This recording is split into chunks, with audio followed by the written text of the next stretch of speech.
Mucho tiempo hemos estado esperando a este momento, y el Tribunal Supremo también, porque lleva año y medio sin dictar una sola sentencia sobre el IRPH, esperando a ver qué iba a decir el TJUE de nuevo. Sobre todo porque se estaba poniendo a examen lo que había dicho el Supremo hasta ahora. Así que ya tenemos la sexta resolución que dicta el TJUE sobre el IRPH, y bueno, ya lo dice el refrán, como no hay 5 sin 6 o a la sexta va la vencida, pues esperemos que sea la definitiva y de una vez este tema se comience a resolver como debe hacerse. Así que, evidentemente, hoy voy a tratar de comentaros lo que ha dicho el TJUE, aunque seguramente esta sentencia dará para hablar más sobre toda esta cuestión. Pero hoy al menos te pido que te quedes conmigo porque es posible que te interese todo esto. Pero antes te recuerdo lo de siempre, que puedes reservar una consulta gratuita conmigo por videoconferencia en el enlace de la descripción, señalando el día y la hora que mejor te viene para tener esa consulta.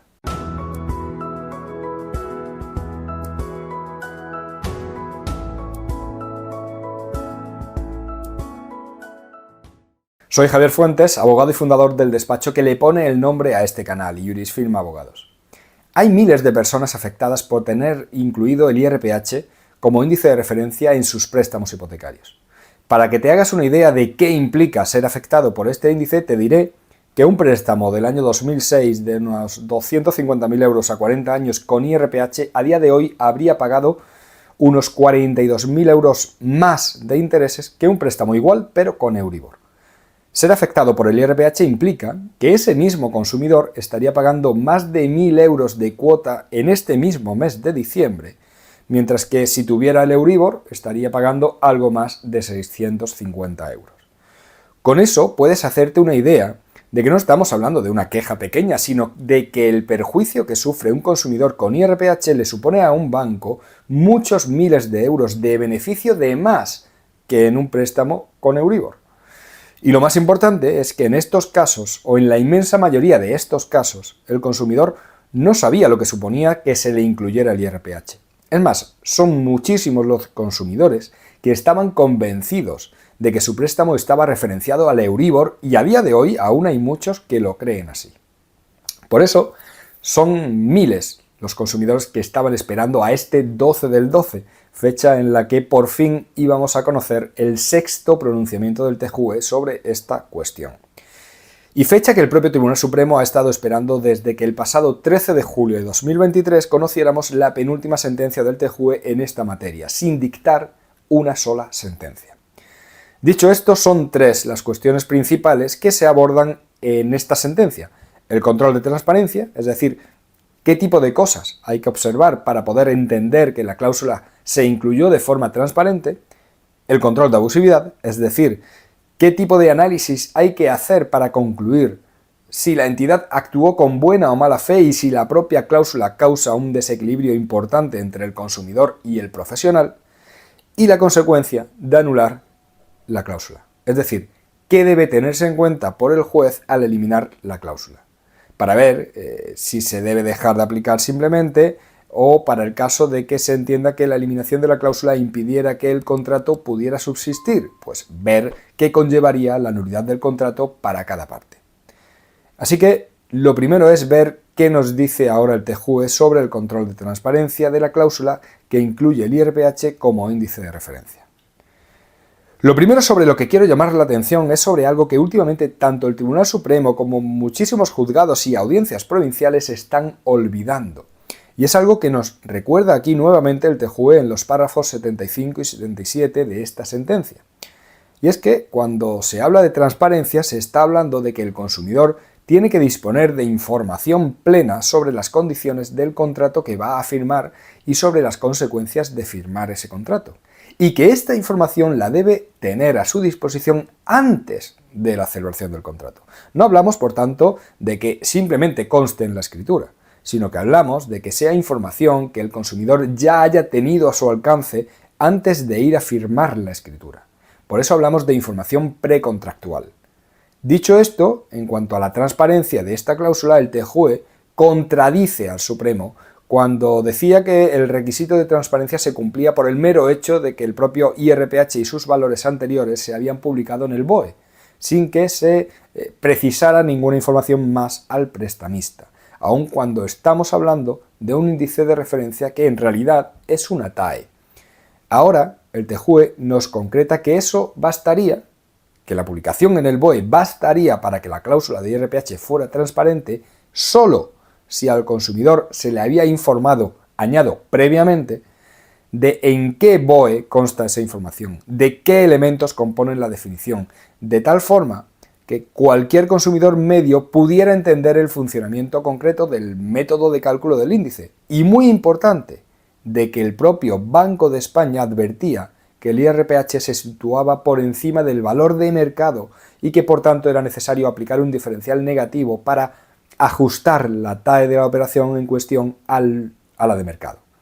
Y además, aquí se menciona algo que personalmente llevo repitiendo mucho tiempo, y es que no puede pasar inadvertido el hecho de que en muchísimas hipotecas, como en la de este caso en concreto, no se incluyera la definición completa del índice, porque es muy habitual que la escritura no incluya la parte de la definición en la que se dice que los valores que se tienen en cuenta para elaborarlo son los valores TAE, lo que implica que se incluyan también los gastos, comisiones y diferenciales. Pero todo lo que ha dicho aquí no se puede desligar del hecho de que el pasado 23 de julio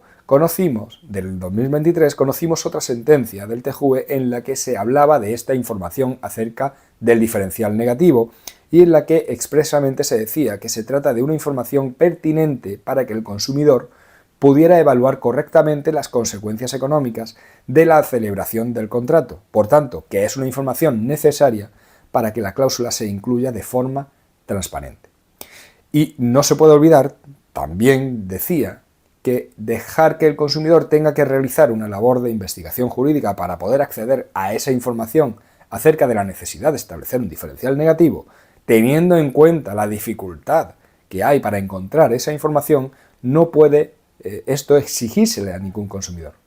Esto en definitiva significa, teniendo en cuenta lo dicho en estas dos sentencias, la de 13 de julio del 23 y la del 12 de diciembre del 24,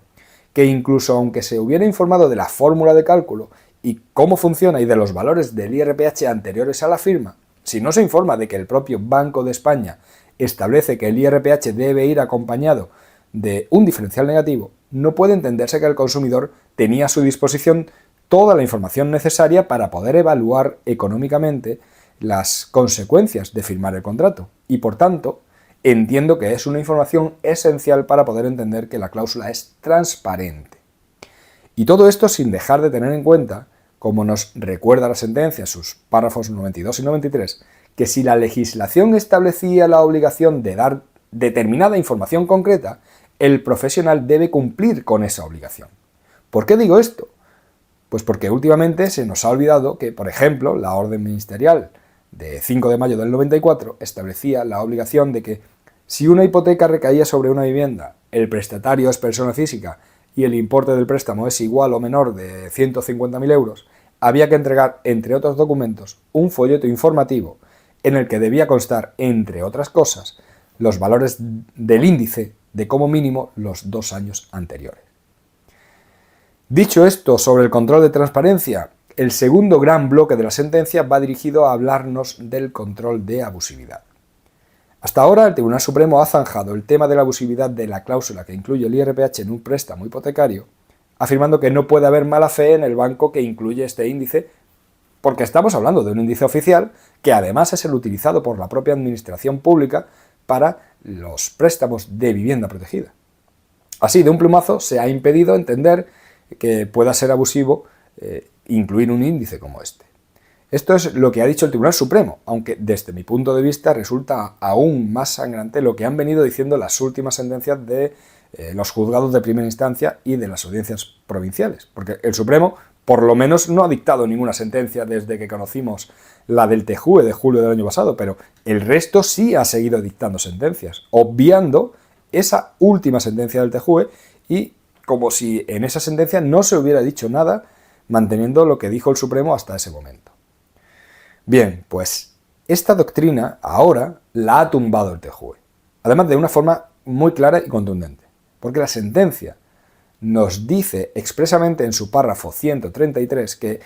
la buena fe del profesional no puede presumirse por el mero hecho de que se trate de un índice oficial establecido por una autoridad administrativa y utilizado por las administraciones públicas. Así que partiendo de esto, el TJUE comienza diciendo algo muy importante, bajo mi punto de vista, y es que, aunque el Tribunal Supremo ha tratado de desligar el control de transparencia del control de abusividad, por el hecho de que cuando hablamos de cláusulas que se refieren a un elemento esencial del contrato, como lo es en este caso, en que estaríamos hablando de la cláusula que regula el precio del contrato, se exige que la cláusula no sea transparente para poder analizar si es abusiva. Sin embargo, aunque partiendo de ese motivo es verdad que debe analizarse la transparencia para, en caso de no ser transparente, poder analizar la abusividad de la cláusula, no estamos ante cuestiones aisladas. Y es que, como decía, el TJUE nos recuerda que la transparencia de una cláusula es uno de los elementos que deben tenerse en cuenta para apreciar si la cláusula es abusiva. Esto significa que el juez, si está analizando la abusividad de la cláusula, es porque ha llegado a la conclusión de que la cláusula no se incluyó de forma transparente, y esa falta de transparencia también se debe tener en cuenta cuando se está analizando la abusividad. Dicho esto, vuelvo a recordar que la sentencia de julio del pasado año 2023 respecto de la información que se debe dar al consumidor relativa a que el propio Banco de España advertía de que el uso de este índice, el IRPH, situaba el contrato por encima del valor de mercado y que debía corregirse con la aplicación de un diferencial negativo, ya dejaba claro que se trata de una información que, en caso de no darse, afectaría tanto a la transparencia como a la abusividad de la cláusula. Esto, que se ha obviado por los jueces en todo este tiempo, ahora se vuelve a reiterar por parte del TJUE, pues nos dice nuevamente que a los efectos de la abusividad se debe tener en cuenta si se informó de esa advertencia del Banco de España sobre la necesidad de establecer un diferencial negativo. En relación con este juicio de abusividad, una de las cuestiones que tienen que analizarse es si se crea una situación de desequilibrio entre el consumidor y el prestamista. Y otro punto a tener en cuenta en este sentido es algo que se ha venido negando también por el Tribunal Supremo. El Supremo ha venido negando la posibilidad de que se pueda hacer una comparativa entre la inclusión de este índice y lo que ello conlleva con la inclusión de otros índices de uso habitual en el momento en que se contrató. Sin embargo, ahora el TJUE nos dice que esa comparativa no solo se puede hacer, sino que debe realizarse para poder apreciar si efectivamente supone un desequilibrio. No obstante, nos indica que esa comparativa no habría de hacerla únicamente teniendo en cuenta el propio índice de referencia, sino el tipo de interés que resultaría efectivamente aplicable, es decir, teniendo en cuenta también el diferencial positivo aplicado. Con esto, resulta importante tener presente, por tanto, cuánto más caro sale tener un préstamo con IRPH que con el índice más extendido, el Euribor, teniendo en cuenta las condiciones con que se daba este otro índice en esa fecha. Por tanto, en contra de lo que ha dicho el Supremo en todas sus sentencias, hacer esto no es hacer un control de precios, sino que es la forma de analizar si se está generando o no un desequilibrio al consumidor, al que se le incluye este índice. Bueno, pues con esto la verdad es que ya es muchísimo lo que se ha conseguido, porque tanto el juicio de transparencia como el juicio de abusividad que venía realizando el Tribunal Supremo, el TJUE lo ha tumbado. Sí, lo ha tumbado. Ya no cabe decir que el índice es transparente porque está publicado en el BOE, ni tampoco que no es abusivo porque es un índice oficial y encima se emplea en los préstamos de viviendas de VPO. Eso tan simple que ha servido para desestimar miles de demandas ya no puede decirse, porque el TJUE ha dicho que eso no es ni un juicio de transparencia válido ni un juicio de abusividad válido. Sin embargo, esta sentencia no acaba aquí, sino que termina analizando cuáles son las consecuencias que debe conllevar anular esta cláusula de IRPH, en caso de que se decida anularla. Lo primero y fundamental, el TJUE nos dice, como además no es nada nuevo, que la anulación de la cláusula conlleva siempre la imposibilidad de aplicarla, es decir, solo cabe suprimirla. Esto en un contrato de este tipo implicaría la imposibilidad de aplicar el IRPH, pero no la conversión del préstamo referenciado al IRPH por un préstamo referenciado al Euribor. Y lógicamente implicaría la devolución de todas aquellas cantidades que se pagaron de más durante todos los años de aplicación del IRPH. Sin embargo, como tampoco es nuevo, también nos dice que habría una excepción a esta norma, y es el caso en el que eliminar la cláusula implique que el contrato no puede subsistir por ser la cláusula de tal relevancia que el contrato sin ella no pudiera continuar. En estos casos, el TJUE ha repetido en muchísimas sentencias que podría sustituirse la cláusula por una disposición, una norma, que fuera supletoria. Por este motivo, y porque ya la Audiencia Provincial de Barcelona se encargó de decir que la nulidad de la cláusula conllevaría a aplicar una disposición de la ley que eliminó el IRPH Cajas y el IRPH Bancos, se le ha preguntado ahora acerca de esta solución. Para que pueda entenderse esto, te recuerdo que en el año 2013, en octubre, de los 3 IRPH que existían, el de cajas de ahorros, el de bancos y el del conjunto de entidades, se eliminaron los 2 primeros, por lo que desde esa fecha solo existe uno, el IRPH entidades. En la ley que los eliminaba, se incluía un artículo que establecía qué iba a pasar con los préstamos que tuvieran estos índices que desaparecían. Fundamentalmente decía que se tendría que ver primero si la escritura establecía un índice sustitutivo y si no se establecía, o el que se recogía era de los que también desaparecían, entonces se aplicaría el IRPH entidades, el único que iba a seguir existiendo, pero que se aplicaría con un coeficiente para que, si el que había desaparecido había venido siendo superior al de entidades, que el nuevo se incrementara en ese coeficiente, y de la misma forma si había sido inferior. Esto, en definitiva, lo que hacía era mantener lo mismo. Y ese era el miedo que ahora existía, que una sentencia anulase el IRPH, pero que, como dijo la Audiencia Provincial de Barcelona, se terminase aplicando un índice igual. Bueno, pues el TJUE lo que nos viene a decir ahora en esta sentencia es que ese artículo no se ajusta a lo que se entiende por norma supletoria. Para entenderlo, podríamos entender que una norma es supletoria si, en este caso, se tratase de una norma que establece que los préstamos se regirían con un índice determinado, salvo que las partes optasen por otro. En ese caso sí podría entenderse que si el que se ha puesto se anula, podría aplicarse esa norma, pero este artículo en concreto no hace eso, sino simplemente recoge una previsión transitoria para aquellos préstamos que se verían afectados por haberse eliminado el IRPH Cajas y Bancos. De esta forma, esa posibilidad quedaría prohibida y además el TJUE nos recuerda que tampoco podría establecerse por parte del juez ninguna otra medida que sustituyera la cláusula. Esto significa que o se entiende que el contrato puede subsistir sin la cláusula y por tanto la solución sería la de dejar de aplicar el IRPH y devolver lo pagado de más, o se entiende que el contrato no puede subsistir sin la cláusula y la consecuencia sería la nulidad de todo el contrato. En este caso nos añade que, dado que la consecuencia sería, en este caso de nulidad del todo el contrato, que cada parte tendría que devolver lo que ha recibido de la otra, es decir, el banco los intereses y demás conceptos cobrados y el consumidor el dinero que le dejaron, el banco no tendría derecho a reclamar junto con el dinero que tendría que recibir, si es que es mayor que el importe total que ha pagado el consumidor, no podría reclamar intereses de ningún tipo, ni el interés legal, algo que, por el contrario, sí tendría que recibir el consumidor. Y hasta aquí lo que ha dicho esta sentencia. Creo que me he extendido bastante, pero también he intentado ser lo más meticuloso posible a la hora de analizarla y, sobre todo, tratar de explicarla de la forma más clara posible. Porque ya os digo que las 29 páginas que tiene esta sentencia están muy condensadas. Se dice mucho y requiere leerla varias veces para poder entenderla por completo. Además, esta sentencia no hay que entenderla de forma aislada. Como he dicho, solo respecto del IRPH ya tenemos, si no me equivoco, 6 resoluciones que tratan este tema. Y todas esas otras resoluciones se siguen teniendo que tener en cuenta. Bueno, esas y las muchísimas otras sentencias que, aunque no traten directamente del IRPH, se han dictado en materia de contratos de adhesión con consumidores, de transparencia y de abusividad. Así que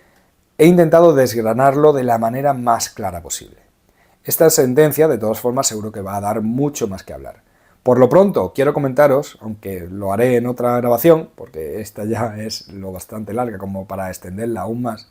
quisiera comentaros mi propia opinión, por si a alguien le interesa. Así que creo que, si no me he dejado nada en el tintero, voy a dejar esta grabación aquí, esperando que haya sabido aclararlo todo y, como siempre, invitándote a que te suscribas al canal, a que le des a me gusta, a que me dejes un comentario y a que lo compartas con todo aquel que creas que puede serle de utilidad. También te recuerdo, como te he dicho al principio, que si quieres reservar una consulta conmigo por videoconferencia, Puedes hacerlo a través del enlace que tienes en la descripción. Y para terminar, te digo cómo te puedes poner en contacto conmigo. Bien a través del correo electrónico info@iurisfirma.es o a través del formulario que puedes encontrar en la web del despacho, iurisfirma.es. Un abrazo y hasta luego.